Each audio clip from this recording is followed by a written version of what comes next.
the best way to build community is around a table. Food is universal, and the best way to get different people from different viewpoints or societies or backgrounds together is to put a good pot of chili on the table, like what happened tonight.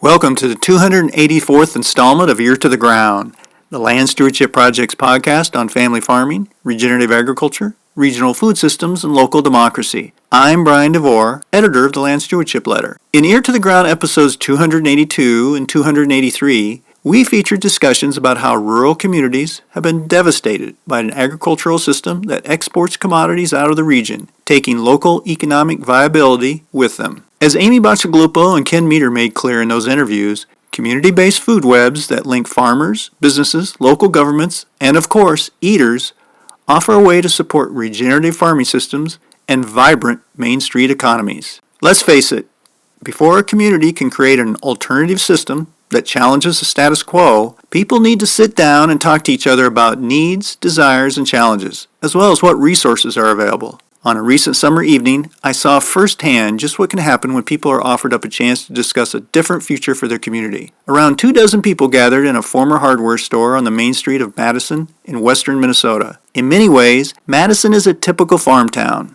Its population is around 1,500, and it's surrounded by an endless sea of corn and soybean fields. The meeting itself was held in the shadow of towering grain elevators. This was one in a series of Land Stewardship Project listening sessions where staff were gathering insights from people in various Minnesota communities around the challenges and opportunities involved with building a better, more sustainable food system. During the course of the evening, farmers, business owners, and other local residents talked about the shortcomings of the current export-driven commodity system and brainstormed ideas for a better, more community-based approach. Input gathered during this and other meetings will eventually help direct LSP's work around community-based foods. Just as important as the content of the meeting was where it was actually being held. Since it opened earlier this year, Madison Mercantile has become a community gathering place and provides a glimpse into how food can serve as an economic and cultural anchor for a region. Chris Shelstead grew up in Madison and spent over 3 decades elsewhere while serving in the military. When the self-described rural rebounder returned to the community recently, she saw something that's quite familiar in farm towns, an empty building on Main Street. The large structure, its 15,000 square feet, has had a long history in the community. It had once been a lumber yard, then was a building supply store. Most recently, it had been a combination hardware and auto parts business. But instead of accepting that this sprawling building would go the route of similar structures in farm country and fall into disrepair, Chris saw its potential as a hub of economic and cultural innovation. She purchased the building and in February 2022 opened a coffee shop. By late summer 2022, the building was home to a meeting room, art gallery, small gift shop, performance stage, and a drop-off location for a food buying club. Madison Mercantile also has office space for rent and plans for an arts classroom, local food co-op, and a community workshop. Chris is working with others in the community to make Madison Mercantile a combination for-profit and non-profit venture. For now, it's a busy place. She estimates at least one group, and sometimes 2 or 3, meet at the Mercantile daily. It's clear that all of this activity was not spawned by the opening of Madison Mercantile. It already existed in living rooms, kitchens, and church basements. This massive building, with its warren of different sized spaces, has just provided a common pivot point for people to gather, socialize, plan, and brainstorm. It's places like this where great ideas like a community food web are born. After the LSP listening session, Chris sat down to talk about bringing an old Main Street business to life and the role it could play in a future centered around community-based food. Madison Mercantile is in an old hardware store. Most recently it was a hardware store and auto parts store. Prior to that, it was a building supply building, and prior to that, it was a lumber yard. So it used to be a drive-through lumber yard. If you take a look at the architecture, you could tell that you could unload the wood at the rail train tracks behind the building, run it right into the building here, and people could drive right through back in the 20s, 30s, and 40s. And then later in the 50s and 60s, it got built into more of a building supply place. And of late, it was Bramer's auto parts and hardware store. And so I remember coming in here for various things, and it was just crammed full of stuff. So I had no idea how big the building really was until it was empty. And when I saw it empty, I was like, yeah, this is way too much space. 15,000 square feet, all on one floor. When we saw the building, we were looking to do maybe a little coffee house, community center, little art, little culture. And I kind of laughed at myself for even thinking about it because it was such a huge space. And I thought, how could we make this cozy? How could we make this viable? And then I thought, no, I'm thinking too small. Let's make it bigger. Let's just fill the space with everything the community needs. So that's kind of the background of the building itself. We're anchored at the south end of Main Street and right under the shadow of the grain bins. And the north end of Main Street is the county courthouse. So we have this nice little boulevard. And it's a really nice location because we're right on County Highway 40 and close to State Highway 75 or I guess it's a state highway. So it's centrally located at the end of Main Street. So we really appreciate that. How did this idea get going that this is what we're going to do with this building? And had it been just recently a hardware store and all that? Or what was was it immediately like, oh, we got to do something with this place? Or did some folks come together? So I didn't live here when this hardware store stopped operating. And so everything was sold and it sat empty for, I think, a year, maybe a year and a half. And I moved back here 2.5 years ago. This is my hometown. I graduated from here. I went off and joined the Army for 30 years and retired in Texas. And my husband passed away and I decided to come home 2.5 years ago. And I wasn't going to do anything crazy. Well, that lasted about 6 months. I'm a serial volunteer, apparently, and I just saw an opportunity. And one of the things or problems I wanted to solve was a personal one. I missed good coffee, craft beer, art, music, after having lived in Austin, Texas, and a couple other places around the country that had those things. And I thought, you know what, I miss them, and my town deserves them. Even if you grew up here and never left here, you know that you need those things in your life, culture and art, and if you are relocating here, you miss those kind of things. So kind of a build it and they will come sort of thought. So I knew I wanted it to be partially a nonprofit because I wanted it to be a community center where we can do these kind of things to build community and to provide a place for people to get together. It was just in the middle of COVID when we bought the building, but I had an inkling that as soon as that veil lifted somewhat, everybody would want to get together again. We weren't wrong. At least a dozen organizations call this building home now. Soon their names will be outside on the building, but that funding isn't here yet. So it's everything from, it started with the Quilt Club, and then study clubs, and a Bible study, and the Madison Arts Council, Madison Community Foundation. All of these organizations that had been meeting in people's living rooms or church basements, and now those places were either not available or nobody wanted to put 20 people crammed in one room anymore. So this provided more space and sort of a central location for those kind of things to happen. So it seemed to fill a need for the community right away. And then we kind of vowed to listen to the community and kind of say yes to everything for a year, which that was kind of rough. But that year's over, and we're trying to learn to say no a little bit. Yeah. But some of the things we did were put in a coffee house where you can get, no kidding, good lattes and cappuccinos and Italian sodas and things. And then we built a stage, and we realized that when people are listening to the music, they kind of want a cold beer, so we got a liquor license and decided to bring in a couple craft beers that weren't available elsewhere in town and that had ties to this community. That's kind of a key thing, is to keep it hyper-local. Trying to get the coffee, the wine, the beer, the food, everything we do, we want to try to keep it as local as possible. And that extends to food. Right now, we're just baking a little bit. When we branch out into lunches and things like that, we want it to be more of a farm-to-table kind of offering, something healthy and local. When was it that this actually opened as a community center? The coffee house itself opened in February of this year. That recent? It's very recent. okay. The art gallery, we had a grand opening in March. So we are less than a year old. Yeah. So it's been a fast and furious ride. I learned a lot about sheetrock and mudding and taping and all that. And luckily, the community really pulled together. We had a lot of donations of furniture and couches and you name it. And a lot of people just wandered in and wanted to help. How is it set up as a financially or? The sort of legal structure. Yeah, the legal structure. Well, originally we formed a for-profit LLC to purchase the building and get the construction loan because we kind of had to. But in the back of my mind, I always wanted it to be a nonprofit. So as soon as we established the art gallery, we did make that a 501c3 for the gallery itself. And now I'm working with a lawyer who specializes in these kind of structures. And so we are going to be restructuring so that we are a nonprofit corporation that owns the entire building and has a subsidiary for-profit coffee house. That'll kind of give us a lot more flexibility when we're looking at grants and opportunities to do programming here. So take us on a little audio tour. What else? So we're sitting here, this is the meeting venue that we're in, where we just had the local food listening session, but I walked back there and I kind of gave up trying to figure out what everything was. But there's, you've got the coffee shop behind us here, but what all do we, when somebody walks in, all the choices of what all is here, kind of talk a little bit about that. Yeah, when you walk in the front door, to your left is a space that we've dedicated to the Madison Arts Council, and so they'll highlight a different artist every month. And we're on our fourth or fifth artist, and that's been really positive. People are really excited to show their work. To the right is a burgeoning little gift shop that we're providing a venue for locally made handicrafts and some nostalgic items that sort of talk about our old Madison Dragons that,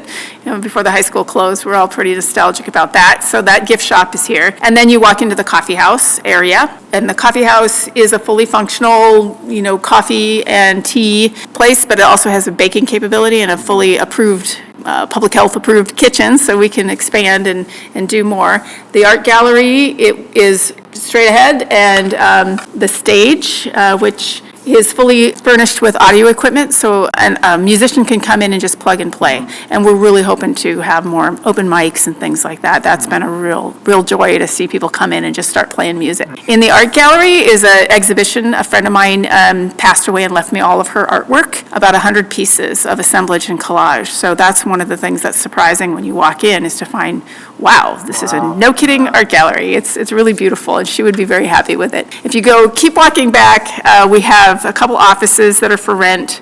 One is being used for some caregiver support services. Another is becoming a massage person's venue. And we've had handicapped accessible bathrooms and a kind of a lounge meeting room. And then through the double doors to the back half of the building is going to be our remote work center.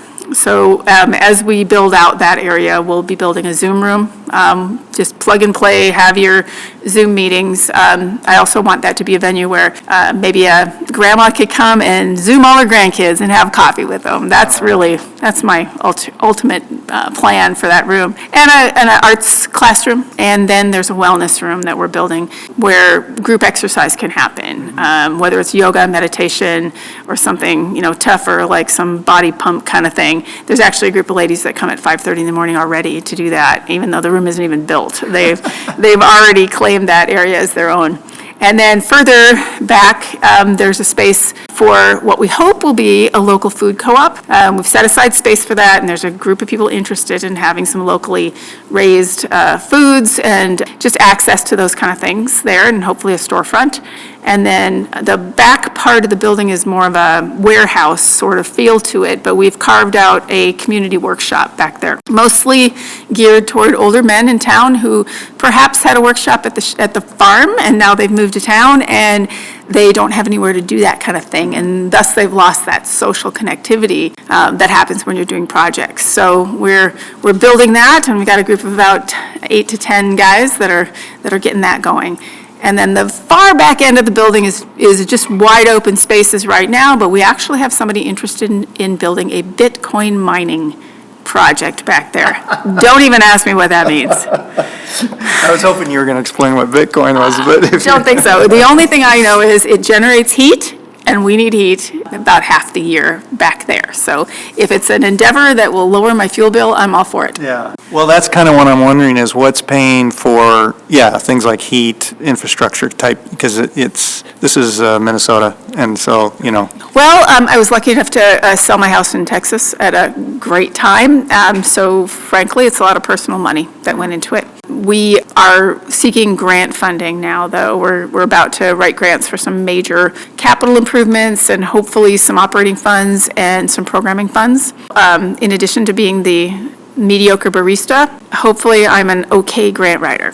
That's sort of where we're moving in the future. There's a few revenue streams in that we are renting spaces to artists, and a new newspaper is starting here. So we've got, offices for rent by the square foot, and we've had some generous donors, and we've had a small amount of grant money through Southwest Minnesota Arts Council and Southwest Initiative Foundation. But we're really going to be seeking to strengthen those revenue streams, and hopefully the coffee house will be self-sustaining soon. But in the meantime, the build out of the building and kind of getting programming up and running, hopefully we will rely on some generous grant making. I like what you said about when you opened this up, you realized it was almost like you had opened up a beehive or something, or all these activities were already taking place. They just didn't have a centralized place to do it. And so it was like there was this burgeoning demand for this kind of thing, and all of a sudden you open this up and people show up. Right. And I think that these things had happened in the past in, church basements and people's living rooms and you name it, and then COVID hit, and then all of this social and civic activity sort of stopped. And when everybody was able to come together again, they wanted a space that was more open and sort of more neutral than their own homes. And one of the things that led me to do this when I moved back I call myself a rural rebounder. When I moved back a few years ago I'd been reading a book called Alienated America, Why Some Towns Thrive While Others Collapse, or something similar to that, and a few other books like that. And I'd been living with the, kind of the divisive nature of our society and all that. And I thought, well, if I'm going home and I'm going to live there, I'm going to make this place a place where disparate communities can meet. And so we've done things like invite different sides of fences to show up, and we established a diversity council, and we're really trying to, get all our signage in, multilingual and things like that, because we feel like that the future of rural America is multicolored. It's multiracial, it's immigrants, and it's embracing everybody that wants to live this lifestyle. So we would like to be a center for that. It's been really exciting to see some of that start. And some other towns have said, hey, how can we get one? So we really want to document what we've done and try to see if we can help other places do something similar in their towns and regions as well. When I was talking to you earlier, you had said, I'd asked you something about, how many people use this in a typical week or whatever. You kind of gave a rundown. It was like more than a dozen groups or something like that? Yeah, and we have reoccurring meetings, probably at least one a day, sometimes 2 or 3 a day, that are reoccurring meetings. And one of the reasons to have them here and publicized is so new people can find them. In many towns, you'll have the same people on the same council for many years, the Arts Council or the Community Foundation, and we really need and want new blood. So I feel like if it's in a neutral place that's advertised and open, people can show up and see if it's maybe a group that they want to participate in. So we had this meeting tonight where we put up of course, because it's a land stewardship project meeting, we had to put up poster paper and people had to write on it because that's what we've always done, where people had ideas of what they would like, for one thing, what they'd like to see, they think we need to create a good, strong regional food system, kind of what they'd like to see in the future, that kind of thing. You were here kind of running the coffee shop and stuff, but you could overhear a little bit. That seems like a natural fit for something like this, as far as you're trying to create this regional, local hub of local activity, but it seems like maybe local and regional foods would be that one next step. And a lot of things people were talking about, I'm like, yeah, I could see a facility like this. Because I know you're already doing, there's a monthly drop-off, kind of a buying club that's getting food here already. So people are kind of getting used to coming to this central place. So I wonder what you're thinking about that, if that kind of fits into what your vision here. Absolutely, and the best way to build community is around a table. Food is universal, and the best way to get different people from different viewpoints or societies or backgrounds together is to put a good pot of chili on the table, like what happened tonight, right? Yeah. And it's sort of that stone soup effect, nobody has everything, but everybody's got a little, and they can bring it together and build something bigger. It's natural that this would be a place for food. It is one of the things I miss about living in a bigger city, is access to variety and culturally specific foods and things like that. So if we can bring a little bit of that here, and we can use the space I have here to be a food hub. We've got storage and distribution space in the back, and it is kind of centrally located in Lac-Parle County and also adjacent to Swift and Chippewa and the other Big Stone and Yellowbank. We feel like this is a great place for that kind of local food hub to happen. Personally, I'd like to serve food in my coffee house that has a tie to a particular farm. This sandwich brought to you by Peterson Farms or whatever. And just to kind of remind people that we live on the best dirt on the planet and we don't get a lot to eat from it, but we could. And the pandemic really highlighted that, the supply chain issues and local processing issues. So I would consider it a success if the Mercantile, our space, is home to a food hub, food community that can grow and expand throughout the region. Well, and I think that's a really nice fit with one of the topics of discussion tonight was some of the research that's been done already around the local food community in this region. Is a lot of people through conversations and through surveys that we've done are saying it doesn't seem like there's that much local food activity going on, when it turns out there is, but they're not aware of it. It's kind of all separated and disparate. What you were talking about earlier, where this serves as a place where people can come and you can advertise, come to this place. It's not just somebody's home or basement or whatever. So that seems to fit in with kind of bringing together all like we had some farmers here who produce food locally. We had other farmers who are interested in that. And this may be the first time they've been able in the same room to talk about some of this stuff. So it's a physical place they can come together and kind of start that journey down there. Absolutely, and somebody did ask me a few weeks ago when we were kind of talking about that. This is, we only have one grocery store in town, aren't you competing with them? Oh. I'm like, no, we are actually complementing them, because we've actually talked with the local grocer, and he can't carry everything for everybody. It just doesn't have the capacity and doesn't have the volume and turnover that he could. So we've talked to him about, all right, if we have a space here that has some of these more natural, organic, and local things, then people will still buy their staples from you and their different things here. If we don't have this here, people are going to drive an hour away where they can go get it all, and you're going to lose the rest of the purchase from that person.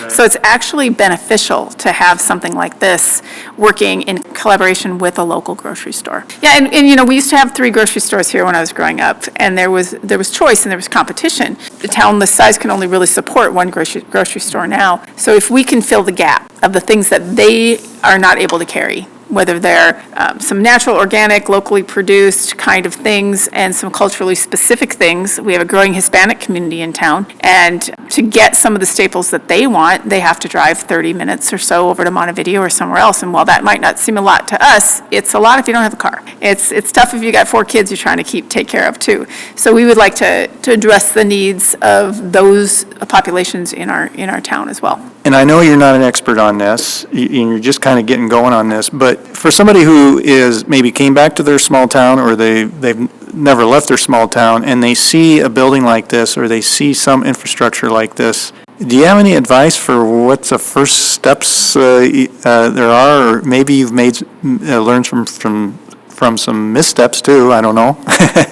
Any thoughts on that? I think when I first walked in here, I went, oh no, too much space. And we're already going, I wish we had more space. Oh. So I think what I would say is if you walk into a building and you think it's too small, it probably is, because your dreams are going to be bigger than what you see in front of you. But I'd also say don't be afraid.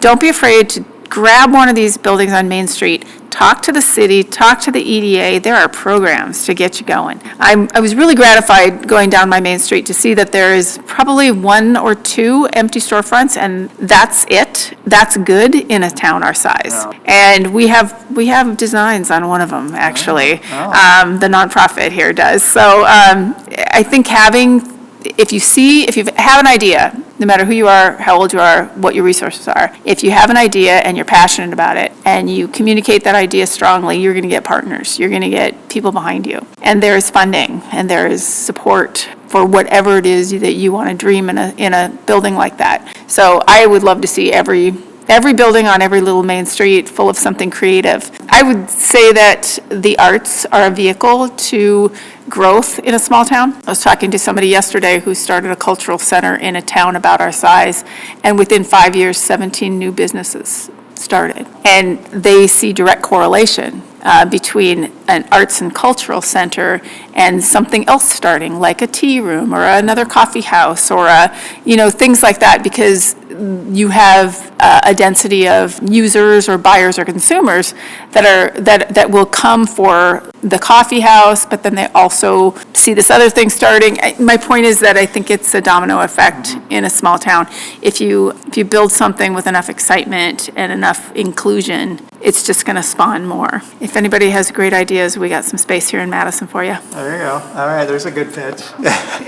It sounds like you're having fun. I am. I'm really tired. I'm taking a break and going camping for 10 days at Lac La Parle State Park. But no, every day I still come in and go, yeah, I get to do this. And while it is not easy and it's not cheap, it is invigorating and it's a blast. And my main reason for doing this when I moved to town is that my family is here, my sister, my brother, nieces and nephews, and I want them to be proud of where they live, and I want them to have something cool going on. And I take solace from this little 14-year-old girl who was here the other day, and I said, would you like a latte? And she goes, I've never had one before. And I made her a latte, and she walked around and looked at the art, and she goes, wow, kind of feel like I'm in New York City. Oh, yeah, there you go. And I thought, you deserve it, young lady. You deserve a place where you feel special, and you can see some art, and you can kind of realize that life out here is what you make it.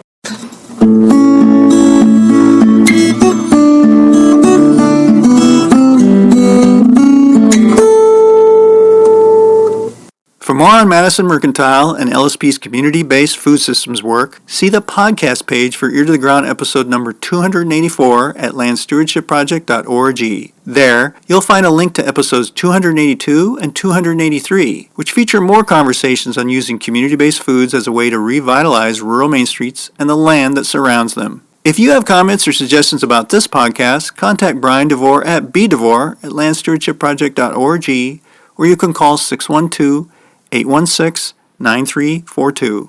By the way, it helps us greatly if you can give Ear to the Ground a rating on iTunes, Stitcher, Spotify, or whatever podcast platform you utilize. Thanks to Laura Borgendale, Western Minnesota musician, for Ear to the Ground's theme music.